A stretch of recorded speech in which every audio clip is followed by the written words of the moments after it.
For 9 under, do you prefer starting off with the bat in the neck slot? And should top hand elbow be up or more relaxed, as if both elbows are resting on the tabletop? I 1000% believe it's not only for 9 and under, but everybody should start in this position. Okay? Bat on the neck slot, my arm's just hanging here. Notice there's a 90-degree angle, give or take, between my arms, between the bat and this forearm, between the bat and that forearm. This is absolutely the quickest spot to learn from.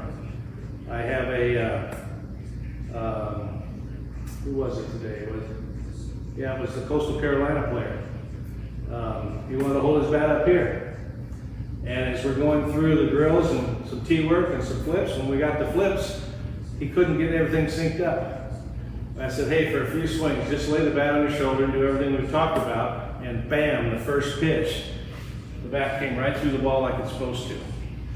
The reason it does that is because when your bat's here on the shoulder, your body's going to align to the pitch somehow so that when you tilt, the shoulder line will line up with the ball, so to speak. You'll create a plane, a launch plane, that all you have to do is flick your bat off your shoulder and the bat will come through. If it's a high pitch, it'll look like this. If it's a pitch down the middle, it'll look like that. If it's a low pitch, you're already in the plane of the body's tilt. But when you hold the bat somewhere else, you're not in that plane. And you have to get to that plane. Or you're going to push to that plane, okay? So when they hold the bat somewhere else, their arms feel like they need to do something, and they usually do, and it's usually not the right thing. So this player took 2 or 3 or 4 swings, maybe 5 or 6 off his shoulder. It felt good. And then a couple swings later, I noticed his bat's just off his shoulder, and it still felt good. And eventually, he was able to put the bat wherever he wanted it, which is a little higher, and he could still make it feel good. But until I asked him to lay it on his shoulder, it was going to be a long process to get him to understand the path and how it relates to the torso.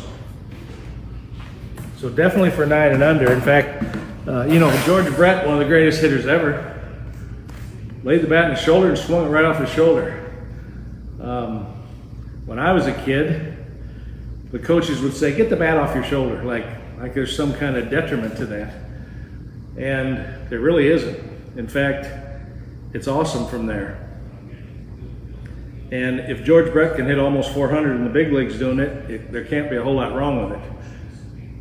What frustrates me is when I have a clinic here, I have 8 or 10 or 12 kids here, and I'll get them all feeling good with their bat on their shoulder. The bat's snapping right off their shoulder quickly through the tee, maybe in the flips, and I walk around the room and I got everybody good, and pretty soon this person over here's got their bat not on their shoulder anymore, and they're doing something completely different.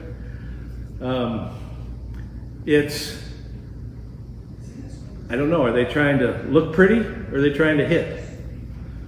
I don't think the bat on the shoulder looks ugly, but they all have some place that they want to go to swing from, and that almost automatically recruits or ends up being their old swing, not their new swing, at least at that point in their development.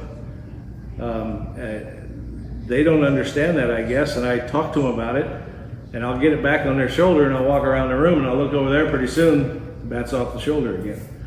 So, I can't make them do the right thing. I can ask them to do the right thing. I can show them what the right thing is. I can tell them why it's the right thing. I can get them to hit some balls that feel really good doing the right thing. And if they're not going to do it, there's not a whole lot more I can do.